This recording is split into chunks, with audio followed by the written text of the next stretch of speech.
YouTuber, and it's really funny because I met Ray on Clubhouse during lockdowns, and he's also Sam's classmate. So Sam's out there. Walking hashtag BK product design. Without further ado, Ray. Woo! Hey everyone. I'm gonna try to. There's a time limit to this. I'm gonna try to do this quick. I'm also really like kind of nervous right now for some other reason.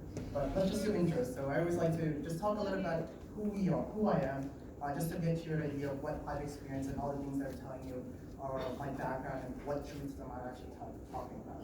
So I'm Filipino. I'm a designer. I've been a designer since I was like 14 years old. I've been doing like Zanga and all that stuff, and blogs and my own websites from back in the day when I was a teenager.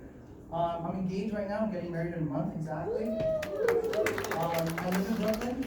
I love the city, but I also like the outdoors. I just came from Iceland for my bachelor party like a week ago.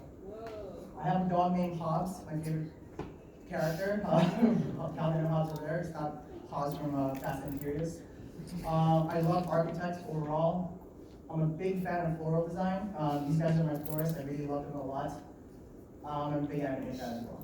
So, getting that out of the way, let's just talk about like where I come from. So, I came from RGA and Working Co, so basically 2 agencies. I also started my own startup fintech company called Clarity, which was got by Goldman Sachs just like a couple, 3-4 years ago. So when that got acquired, I ended up becoming the head designer of Marcus. Fintech was a weird place for me. I came from like sports and fashion, so I wanted to go back into the whole fashion world again. So I went back to Nike and became the head designer of sneakers. Oops, sorry. I also did another startup recently, basically doing another crypto thing, and from now I just started up a studio with a couple of friends, and we just started like 3 weeks ago. So everything's moving really quick this year for some weird reason. What I'm really famous for is basically the work that I did for Field Band with my team at RGA. It was a really cool project. We did some really awesome things from there. It was one of the very first products that I think RGA has made in general from the app. And everything that we did there, even though it was sunsetted, it was everything borrowed from Apple. So everything you don't think we're closing the rings is borrowed from a lot of stuff we did at Field Bank because we work closely with the Apple. Sorry, I'm talking really quick, but ask me questions later. But anyway, like I said, I co-founded a studio. Like I said, we just got LLC on September 9th, so we're brand new. Give me a little bit of plug, but I'm just gonna go quickly. We do brand and product design. These are some of the works we've done in the past, from everything with Equinox to Aesop. This company, I don't know why I say IKEA. And some of our first clients right now are Nike, people and to make money, and so some other speaker ones that we're trying to get signed. So, that's who I am, and I'm about to talk to you about design truths. Just kind of like what Brian said, I met him through Clubhouse. I actually love seeing what other people think about design, and design has changed a lot drastically since I first started. Ever since I was 13 years old, 2008, it changed. I went from Photoshop to Sketch, well, Figma, now Figma's Adobe again. But there's a lot of things that changed overall, and I love all that things. And I love different opinions. But the one thing I'm starting to find out in design is that there's some really loud voices that say, design is this. You need to do this. You can't do that. You only have to do this. And I never really say this is the only path that I'm going to take. I take tidbits of it, but then bring it to my own experience and try to figure out what's my way of doing it. So that's what I kind of want, is basically, just like what the previous speaker said, take what I said, but you have to experience it yourself and make your own truth versus just following exactly someone from Clubhouse, someone from Twitter, or someone speaking right now. So define what your path overall is. So let's talk about process in general. How do you start your design process? This one's kind of interesting because what's happening is I've always seen these kinds of quotes everywhere, everything from Twitter, everything from panels, I've seen it. It's like you have to always start design with a pencil and paper. I'd rather have a junior designer that thinks versus someone that just executes. Or how do you know what to design if you don't do any research in general? The other one that I kind of always cringe about is form always has a follow function. The idea that design or beauty is not really something that is really respected, almost kind of like, hey, beauty is not as important as how it works. And I kind of want to challenge these kind of movements overall. And I'm not to say that these are not truth, or not to say that these are not real, or that they do have some weight to it, but I just want to kind of flex that there are other ways to kind of look at these things versus just this is the only thing you see. So, when you start design, I think these are the kind of truth that I always hear is like start with research. Start with a user problem. Start with a business need. And from there, when I think of design, design is equal business and equal creative. But in the industry lately, what I've been really seeing mostly is that creative is not really part of that. Design is a business purely now. And when you think of what design is, it is purely business. Oh, I'm losing my breath. So nervous. Business is money. You have to make money. And there's a lot of people entering this profession. Basically, one is to make money, to make their company money as well. And with that, there's a lot of people that are coming in here. Design, and there's no hate on that or anything. I love you all. But it's mostly, people are wondering how to actually design, how to be creative. So there's this process that we always have to listen to. It's establishing, discovering, defining, refining, deliver. I went through startups, in-house companies. I've done this so many times. I've seen the same kind of steps over and over again. But that problem with those, being a creative is hard. The hardest part of being a creative is basically getting nothing but basically looking at a Figma file or a blank screen and going, make something cool. Here's a little bit of elements, but make something cool. That is a scary thing to do. I can't tell you, been doing this for like 16, 15 years, how scary it is to look at some screen and no matter how much research I have or how much like utensils or like elements I can play with, I will look at that screen for 3 hours and just be scared. So how do you do, oops, yeah. So basically when you're scared of it, people need some sort of step one. And when there's a step one, that's when you start going through these steps. So there's, like I said, there's the establishment points, discover, define, refine, and deliver. The only problem with these steps, though, is basically this establishment roadmap. The one thing I've always hated about this process is that the people that establish the roadmap are not the ones actually doing the work most of the time. It's usually the VPs, the VP of product, the VP of design, some chief design officer, some chief marketing officer, but they're not really the ones actually doing the work. They're the ones dictating what you all should have built, even though you're the ones, when for me personally, I was on the bottom, making sure I was creating every single pixel. So I want to challenge that. So instead of starting from establish, let's start from refine. And I have a story about that. I was part of the team at RGA that basically developed the first Nike app, or the first app that Nike's ever made, period. It was called Nike Plus GPS. And what's happening is, from there, one of my favorite stories is this one. We made all these different graphs, all these things that were functional, beautiful, telling you how often you run, what's your pace. And from there, we also did this roadmap, or like where you ran in some sort of GPS function. But my mentor back in the day, so okay, you're watching this, he basically looked me down and said, Ray, this is boring. Man, we have a roadmap, product's gonna kill me. Like, no, everything works, user testing works. What do we have to do next? Like, it's Nike. We have to do something a little bit different. And what's happening from that moment, he basically said, let's throw a bunch of colors there. Let's just make it pretty. That was the only way for he gave me. And I did that. Sorry, there's like a PDF exportation problem. But basically what's happening is we did a bunch of gradients. We splattered all these gradients all over the place. And it was really fun, because basically, we just sat there, it made no sense to us. But then there was this one moment, though, where we were looking at this, and what's happening is, there's supposed to be green here, I don't know what happened, but what's happening is, a developer walked by, and when a developer walked by, I was like, yo, this makes a lot of sense. And this is all before like Google Maps, driving directions. The green means that's where you're fastest, red means where you're slowest, and yellow means we're in the middle. And we developed a whole entire system out of that. And from there, it was interesting how we started from the refinement stage, and we found something really cool just because of pure aesthetics. Then we brought it back to discover and see, does this have any legs? Does this actually solve problems? Do users actually want this? And when we found out, we brought it to the VPs and the chief design officers and said, hey, we should build this. And we stuck it back into the roadmap, and we got it out in the MVP of the app. So in general, this is what design process is what I'm used to seeing from most companies. But I have to say, it's not a business, it is still a creative thing that we do. And creativity is messy. So if you can start from any one of these pinpoints and go back and forth. Of course you have to do your research, of course you have to do your user testing, but it doesn't mean you always have to start in the one point there. But yeah, that's design truth one. Oh, and then one thing. Well, one thing I want to say is like my fiance is gonna kill me, but everyone's different. So like what I just showed you is what works for me. But this is my office. I like my stuff clean. My desk, my laptop is the most messiest thing ever. My fiance is a designer as well too. This is her desk. She won't let me clean it at all. But her laptop and her organization skills is top notch. So everyone's different, and I think it's basic this idea that you don't have to be a specific way of working. You can do whatever you think is comfortable with you and pick whatever from your friends or other peers to figure out what's the best process for you overall. Cool, now let's talk about career. You have to choose a career path between becoming an IC or a manager.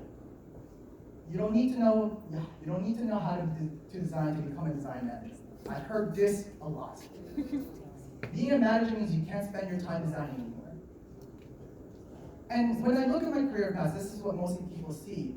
And it's interesting, in this career path, the higher I got in my titles, people ended up asking me, Ray, stop designing, you don't need to do this, you don't need to do that. But this is my full career. I've worked since I was 13 years old as a line cook at McDonald's. I used to be a waiter at Applebee's. I used to be a caterer at Marquee. I used to be a DJ and a breakdancer where they have local productions. I used to be a dietitian and a nurse, LDRP. I used to deliver babies before becoming a designer. And from those careers, I learned so many different things. I learned organizations, I learned patience, I learned process, customers, how to deal with customers, very detail-oriented, and also being empathetic to the people I'm taking care of as a nurse. And from these moments, I never forgot about those things. It's not that when I became a designer, I stopped learning. I go, okay, screw empathy. I'm a designer, so I'm whatever it has. I'm a manager. Or, oh, I'm not a line cook anymore. I'm gonna make beautiful things. Every one of these things contribute to who I am as a designer, and part of who I am as a successful one as well.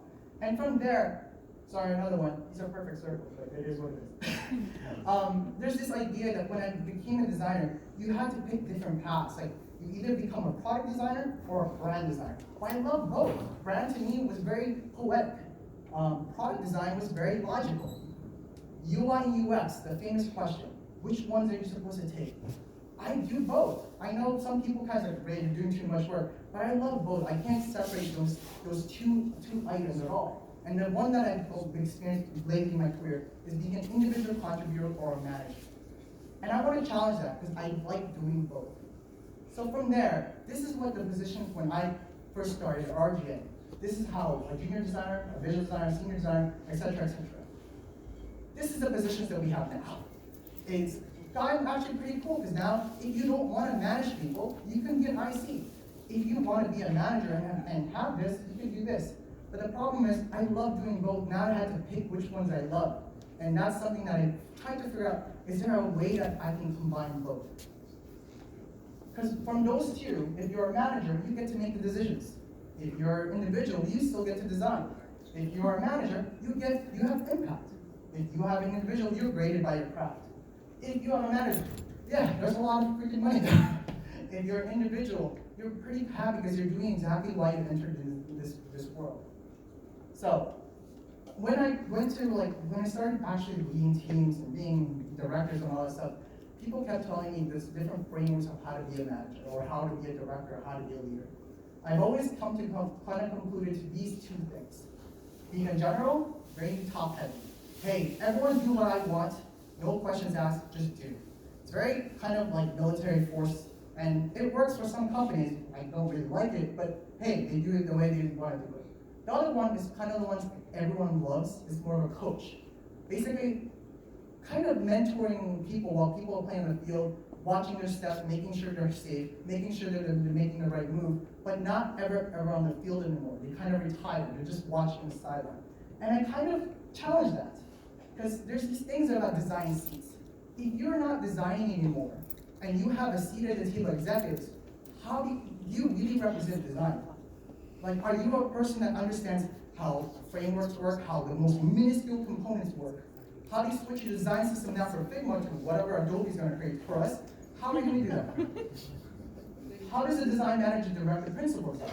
A design manager is actually a little bit lower than that. But how do you manage someone that's a lot more senior, that knows a lot more about how to execute, and very detailed about that product? It gets very kind of messy in my opinion. So, from this one, from approach in general, I started taking a look at different leaderships from different industries. And one of the leadership skills that I really love, or things that I saw, was being a chef. It was one of my favorite things that I saw, like Netflix cook, and I go to these restaurants, I love watching them. And one of my favorite restaurants I went to in Copenhagen was Noma. And I watched that really carefully, how the head chef, his name is Rene, ran his restaurant. When the lights are on, when the customers are here, that's actually Rene over there, going to every single one of the customers, checking if their plates are okay, the foods are good, temperatures, whatever. He's helping manage people, he's making sure things are organized. And the one thing that I really liked about him when I was eating there, if someone in the kitchen had problems or someone needed to cook because basically blah, blah, blah, he can go all the way to the kitchen and start putting the burner on, cooking whatever he needed. But when the lights are off, this is the most important part. He's still experimenting. He's still working on his craft. And with those things together, he's still inspiring the rest of his team. If you ever look at his Instagram, there's so much excitement when he finds a new ingredient or a new way to prepare it. And I want to keep that as a designer, no matter what phase I am in my career. So from there, this idea of the individual, the manager, brand UI, whichever path that you want to take, in my opinion, try to figure out what you love and try to keep it as close as possible to you. And you might want to just be an individual contributor. That's a great path too. You might want to just be a manager. But at the same time, if you want to do your own way, you can find it and figure out what those truths is. Because to me, I don't want to do both of those. I want to be a design leader. I want to be able to execute while also managing my team, while also being an inspiration, while also still learning every single day. Well, as long as I die as a designer, but that's too dramatic. But that's basically the truth that I have. It's basically just design truth, but there's multiple truths. There's not one way to do things. We're creative things. It's kind of like how we make any kind of design. There's different ways to do this. So it's like the previous speaker said, experience it, really do work on it, and figure out what you really enjoy so you don't get burned out in this career and really love what you do. Thank you.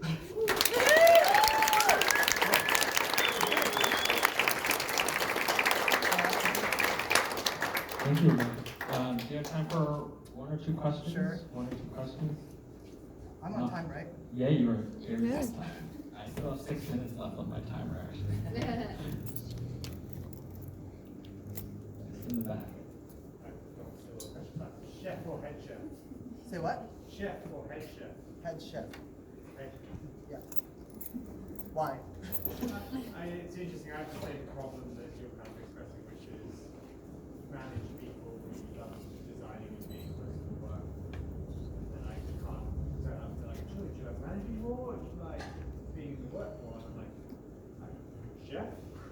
I like both. I say play a coach. Yeah. Which kind of says, you know, like the coach me is still available to play.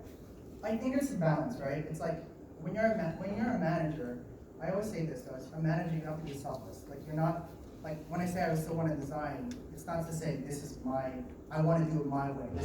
This is my direction or whatever it is. It's not to be selfish about my position. When you become a manager, in my opinion, when you're managing anybody, you have to basically spotlight everyone around you. But the way that I balance that a lot is basically, I let my team actually do their things and they own their own design things and they call me out when they need help. But on the side, I'm still experimenting. So when I go home, I really like what I do. So I actually experiment a lot. I kind of experiment in 3D, I experiment in Photoshop, I experiment in Figma stuff. And from there, I do a couple of freelance, like I've worked on Epic Games for the Metaverse stuff, just so I can keep my hands on there. But when my team really needs me, like, hey, Ray, I'm stuck, I can jump in there and really help them and guide them. And then when they also kind of surprise me as well, I can bring that to my execution work and still be proud of what I'm working on as well too. That's how I balance it, because if you basically be a person that's like pure IC and don't know how to be a manager, you're kind of annoying. You basically, I execute this, everybody do what I want. That's more of a general, so it's more like learning the balance of basically taking care of your team, but also making sure you're skilled enough to also be able to execute. And I find that since I'm still able to actually design, I actually attract really high caliber ICs. And because if I work in a company, I've been an IC before, And it's difficult for me to find who my manager is. It's like, okay, you want me to do that, but that's stupid. Why should I do that? And I start questioning it, and they end up being wrong, and I get really annoyed. I'm like, why should you be a manager then? So there's these things that I'm trying to figure out, like, what is that balance overall? Try not to curse. Go ahead. You can curse. Okay. I feel like a lot of really interesting potential dichotomies with the Venn diagram. I'm curious about like creative work for work versus creative work for yourself. And having founded your own company, do you feel like you found the sweet spot for that, or is that not possible just because they always have to be separate? Are you trying to say, sorry, can you repeat Sorry. that?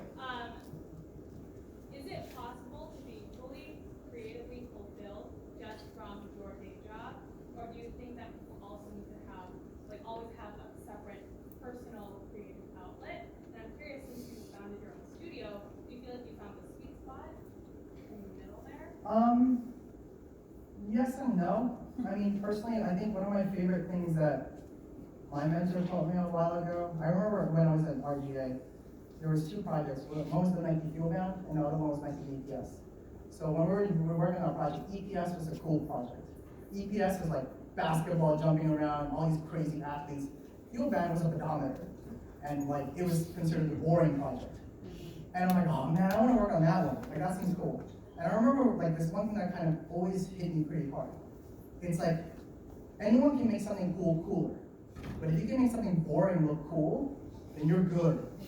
And I've always kind of like looked at everything that's come at me, like even things that are boring. I love Clarity because it was a fintech company, and some designers kind of put their nose up there sometimes. I'm like, this is really fun. Like I get to play with graphs, colors, and all that stuff, and really help people. And now everyone loves fintech from like Stripe, Mastercard. But like, there's a lot of things that I think back in the day, like I feel like I always strive to whatever I'm working on. How can I make it fun for myself? Because it's a waste of time, in my opinion, to work on something that I'm not excited to work, but I have to figure out how to do it. And there's always, in my opinion, there's always a way to get me like hyped up for something. But there are rules to my kind of designs. Like, for example, I have things where like I don't do anything evil. I won't do projects where I just don't align with. I think there was one story at Goldman Sachs where like, I remember getting really mad about like a graph on the loans, and we found out that loans were actually helping people pay off the loans faster because there was the first time a loan app had a graph, and then all the VPs or the executives told me to get rid of it. I basically said, I'll put my 2 weeks in, and then they left me alone. Like, there's things that like I kind of have, like there's rules, like I'm not gonna do everything, but be very sure about yourself, like, well, everything that you can work on could be something potentially awesome. That's my thing. How did you navigate doubt throughout the progress of your career, and how did your mindset change? I think my mindset has been kind of stable since I began, actually. I think when I first started, I don't have to shut off. I don't know. Last question.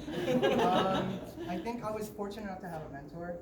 I think one of the most kind of like definition point of my career was basically when we were working on something. I know everyone says question everything, but most designers or most people really don't. They kind of like, this person told me to do this person told me to do that. But the moment I learned to like question everyone, every authority, every decision made, I actually found that like I can poke in anything. I can, hey, the developer would say, we can't do this. Oh, why not? Can we figure this out? Why? Or user testing says we can't do this. All right, is there a way around that to make it seem like it could work? That's probably what I kind of really defines who I am. Because now I look at everything someone tells me for my career is like, you have to do this, you have to do that. Even me as being an immigrant Filipino, my path was supposed to be a nurse. I took nursing school. I delivered like 16 babies. And I was supposed to stick like that. But then I kind of forced myself like, oh my God. I think back in the day, I think as a nurse, we were making 90K. And I told myself, screw it. I'm gonna be a junior designer. I made 35, 40K. And I gave up a lot. But I really liked what I did, and basically I just kept pursuing it. So from there, I'm just not afraid to take those kinds of risks. Take those, if I fail, like we'll see what happens. But really just being really happy with my career, and ever since I've done that, I've been successful and fortunate enough to basically not only have great work, but great people around me as well. Yeah. I think I'm supposed to shut up, right?